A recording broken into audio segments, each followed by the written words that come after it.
राष्ट्रोन्नति के पथ पर नित्य प्रेरणा। एक दिन, एक पृष्ठ, एक विचार। श्री गुरुजी समग्र 12 खंडों का संक्षिप्त रूप भारतीय विचार साधना पुणे द्वारा प्रकाशित किया गया है। मैं डॉक्टर श्रीमती स्वाति सदानंद गोडबोले इन विचारों के एक पृष्ठ को प्रतिदिन वाचन के माध्यम से आप तक पहुंचाने का प्रयास कर रही हूं। यह प्रकाशित विचार हमें प्रतिदिन प्रेरणा देते रहेंगे। आज दिनांक 23 अक्टूबर का विचार, गणतंत्र दिन का संकल्प। आज हमारा अपना संविधान कार्यरत हुआ। ब्रिटिश राज्यमंडल से हमारे संबंध की अंतिम कड़ी भी टूट गई और ब्रिटिश शासन के प्रतीक ताज के स्थान पर अशोक चक्र स्थापित हो गया है। हम अब नैतिक या राजनीतिक किसी भी दृष्टि से उनसे बंधे हुए नहीं हैं। अब हम अपनी इच्छानुसार कार्य करने के लिए स्वतंत्र हैं। आज लंबे और सतत संघर्ष के बाद हमने अपने ध्येय की प्राप्ति की है।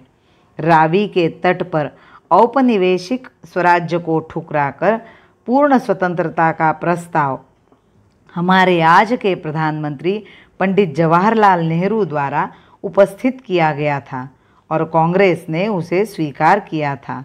उसके बाद प्रतिवर्ष 26 जनवरी को हम यह दिन स्वतंत्रता दिवस के रूप में मनाते रहे, किंतु हमारे चारों ओर विदेशी प्रभुत्व बना रहा। आज का अवसर हार्दिक आनंद का अवसर है और हमें इस बात के लिए हर्ष होना चाहिए कि यह हमारा महान सौभाग्य है कि हम अपने देश के इतिहास की ऐसी शुभ घड़ी पर उपस्थित हैं। हर्ष तो हमें अवश्य मनाना चाहिए, किंतु वह हर्ष और आनंद चहल पहल बनकर ही समाप्त न हो जाए। देशभक्तों और बलिदानियों ने स्वतंत्र, सुखी और समृद्ध भारत माता का जो उज्ज्वल चित्र अपने सम्मुख रखा था, उसके कुछ भाग सत्य सृष्टि में परिणित हो गए हैं, किंतु फिर भी चित्र अभी अधूरा है। उस चित्र को पूर्ण करने के लिए हमें संविधान द्वारा प्रदत्त अधिकारों से उत्पन्न उल्लास के साथ ही देश के सम्मुख उपस्थित समस्याओं का भी विचार करना चाहिए। हमारे बीच में करोड़ों बेघर, बेकार, दुखी तथा निर्वासित बंधु हैं। दरिद्रता और दीनता की समस्याएं चारों ओर खड़ी है। उन्हें सुलझाने के लिए हमें प्रत्येक अधिकार के साथ जुड़ा हुआ उसका अनिवार्य कर्तव्य स्मरण रखना चाहिए। आज का दिन सहस्त्रों वर्षों की तपस्या का ही परिणाम है।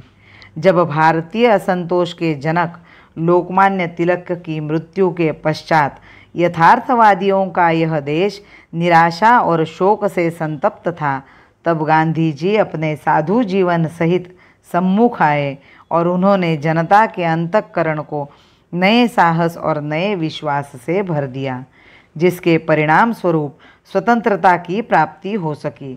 स्वतंत्रता के बाद हमारे यहाँ गृह कलह न होने का कारण यही है कि हमारी विजय गौरवमय संघर्ष एवं त्याग के पश्चात प्राप्त हुई है। त्याग, त्याग और अधिक त्याग, प्रयत्न, प्रयत्न और अधिक प्रयत्न, आज यही हमारे नारे होने चाहिए। जब तक हिंदू सभ्यता को जीवन प्रदान करने वाली संस्कृति का शक्ति स्रोत यथा पूर्व प्रवाहित नहीं होगा, तब तक हमारी समस्याओं का मूल कारण दूर नहीं होगा। संपूर्ण शक्ति लगाकर हमें संस्कृति की पवित्र जीवन धारा को अखंड रखना है, उसी से उत्थान की प्राप्ति हो सकेगी। सबसे ऊंची विजय पताका लिए हिमालय खड़ा रहेगा। सबसे ऊंची विजय पताका लिए हिमालय खड़ा रहेगा। मानवता का मान सिंधु यह, मानवता का मान सिंधु यह, भारत सबसे बड़ा रहेगा, भारत सबसे बड़ा रहेगा। भारत माता की जय। वंदे मातरम।